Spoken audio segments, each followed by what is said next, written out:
आज मैं इल्ज़ाम लगा रहा हूँ कि मौलाना फजलुर रहमान भी 1-to-1 chief of army staff Qamar Javed Bajwa से मुलाकात कर चुके हैं। ये तमाम लोग, जितने लोग हैं, ये कौम को जो बहकाना चाहते हैं, फजलुर रहमान साहब इस मुल्क में शिया सुन्नी फसाद कराना चाहते हैं। मैं हर शहर में एक लीडर को एक्सपोज करूंगा, हफ्ते के दिन लाहौर में बताऊंगा।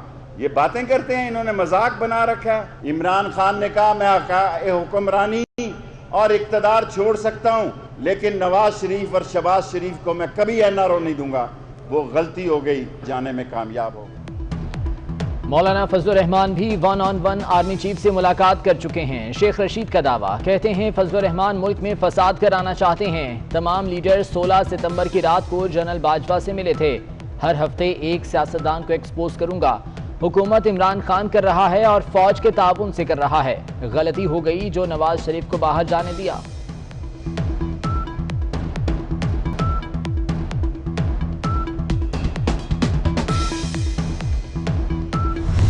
जुबैर साहब को मैं चैलेंज करता हूं फैसलाबाद रेलवे स्टेशन से। तुम कहते हो मेरी बड़ी राश्तेदारी है।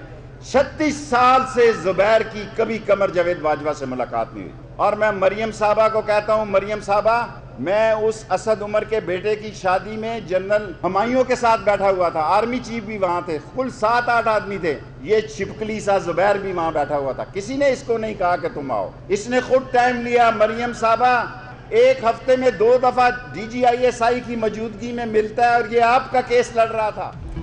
शेख रशीद का मोहम्मद जुबैर और आर्मी चीफ की दोस्ती के हवाले से भी नया दावा। कहा 36 साल में मोहम्मद जुबैर के आर्मी चीफ से कोई मुलाकात नहीं हुई।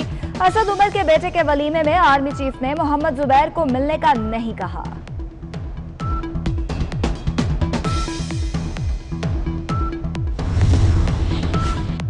राना सनाउल्लाह ने शेख रशीद को सिक्योरिटी रिस्क करार दे दिया। अस्करी क़यादत से नोटिस लेने और शेख रशीद के खिलाफ कार्रवाई का मुतालबा।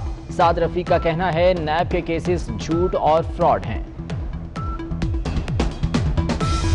पाकिस्तानों पर ऑलरेडी नैब के अंदर एंटी मनी लॉन्ड्रिंग मौजूद है, लेकिन आज नैब को इख्तियार दिया गया है कि किसी पाकिस्तानी को भी पकड़कर नैब के कानून के अंदर ले जाए। हमने कहा था कि ये उस पर बार लगा दें कि नैब जो यहाँ इन्वेस्टिगेट करेगा उस इन्वेस्टिगेशन को वहाँ पर पाकिस्तान के अवाम के खिलाफ इस्तेमाल नहीं करेगा। ये सारी बात है। एक बदनीयती पर मबनी बिल पास कराए गए जिनका फैटर से कोई ताल्लुक नहीं। ये इदारा आज लोगों की जिंदगी तबाह करने पर तुला हुआ है, लोगों की हत्या करने पर तुला हुआ है। ये आज नैब की हकीकत है। शाहिद खाकान अब्बासी का आज भी जारहाना अंदाज। कहते हैं हाइब्रिड मॉडल नाकाम हो गया। पूरा पाकिस्तान जानता है ये हुकूमत कैसे आई। हुकूमत ने बदनीयती पर मबनी मनी लॉन्ड्रिंग का कानून मंजूर कराया। नैब सिर्फ सियासतदानों के खिलाफ केस बनाता है। साबिक वजीर आजम की कराची के एहतसाब अदालत में पेशी।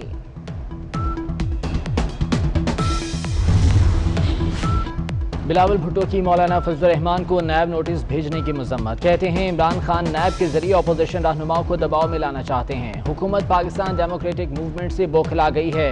हुकूमत कुछ भी कर ले, अवामी मज़ाहमत को नहीं रोक सकती।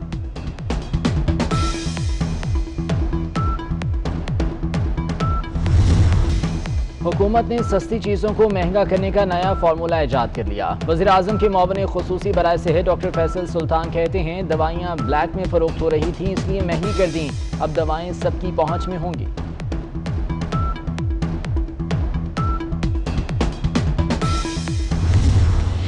महंगाई का नया तूफान। यूटिलिटी स्टोर्स पर घी और कुकिंग ऑयल समेत मुतादिद अशिया महंगी कर दी गई। कुकिंग ऑयल 17 और ब्रांडेड घी की फी किलो कीमत में 4 रुपए का इजाफा। शैम्पू, लाल मिर्च और कपड़े धोने वाला साबुन भी महंगा।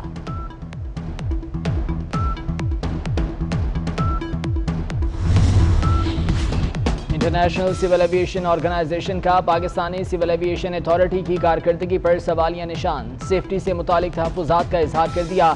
CAA को पायलट्स के नए लाइसेंस के इजरा से रोक दिया। पुराने लाइसेंसेस का भी जायजा लेने की हिदायत। 29 सितंबर तक जवाब तलब।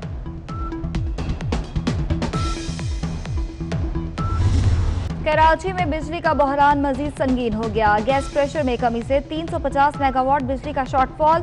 North Nazimabad FP area, Model Colony, Gulshan Maymar में घंटों बिजली बंद रहने लगी।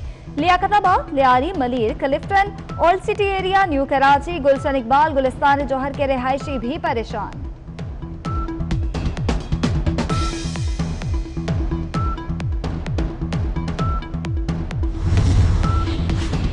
वज़ीर आला सिंध मुराद अली शाह का वफाकी हुकूमत से सख्त एहतजाज। कहते हैं वफाकी हुकूमत ने सिंध के मसाइल पर बेहिसी दिखाई। कोरोना खत्म नहीं हुआ, अभी भी केसेस आ रहे हैं।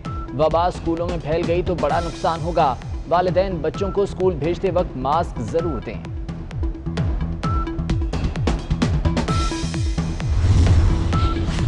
महकमा एक्साइज पंजाब में गाड़ियों की जाली रजिस्ट्रेशन के जरिए अरबों के फ्रॉड का इंकशाफ। 465 महंगी गाड़ियों को जाली नंबर्स लगाए गए।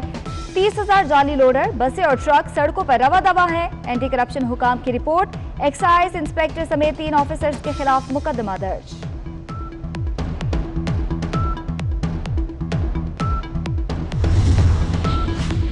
गिलगित बल्तिस्तान कानून साज असम्बली के इलेक्शन का शेड्यूल जारी। 25 से 30 सितंबर तक कागजात नामजदगी जमा होंगे। 1 अक्टूबर को फहरिस्त जारी होगी। 20 अक्टूबर को इंतखाबी निशानात अलॉट होंगे। पोलिंग 15 नवंबर को होगी।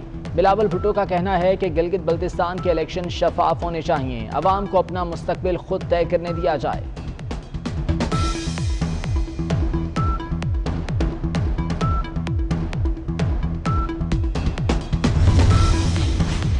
LOC पर भारतीय जारिहत दुनिया भर में बेनकाब। गैर मुल्की सफीरों और दिफाई अताशियों को LOC का दौरा कराया गया। सफीरों ने मुतासरा शहरियों से मुलाकात की। जोड़ा बाजार का दौरा भी कराया। DG ISPR की शुरा को ब्रीफिंग।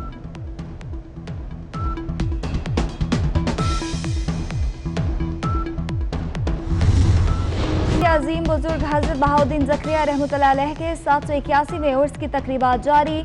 हजारों ज़ायरीन के मज़ार पर हाजिरी। कुछ कुव्वतें हमें पारा पारा करना चाहती हैं। दरगाह से हमेशा कौम को जोड़ने की बात की गई। सजादा नशीन शाह महमूद कुरैशी का खिताब।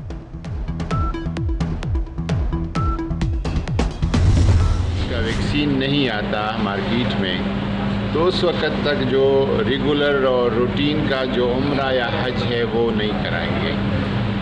उम्रा विद SOPs और आइंदा साल भी अगर उस साल तक अल्लाह खैर फरमाए, उम्मीद है कि उस वक्त तक वैक्सीन आ चुका होगा, और नहीं तो फिर उसको भी वो SOPs के साथ हज कराएंगे। उम्रे का वो अक्टूबर से खोल रहे हैं, स्टार्ट ऑफ अक्टूबर से। वफाकी वजीर पीर नूरुल हक कादरी का कहना है कि सऊदी अरब ने अक्टूबर में सख्त SOPs के साथ उम्रे की इजाज़त देने का फैसला किया है। दिसंबर के आखिरी या जनवरी के शुरू में पाकिस्तान समेत दुनिया भर के आज़मीन के लिए लाहे अमल बनाया जाएगा। कोरोना वैक्सीन की तैयारी तक रेगुलर हज और उम्रा नहीं होगा।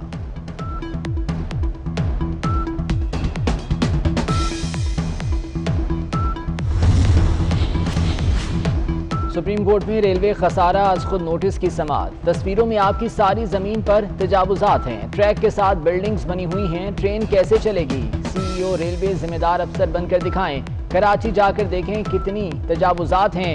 चीफ जस्टिस के रिमार्क्स।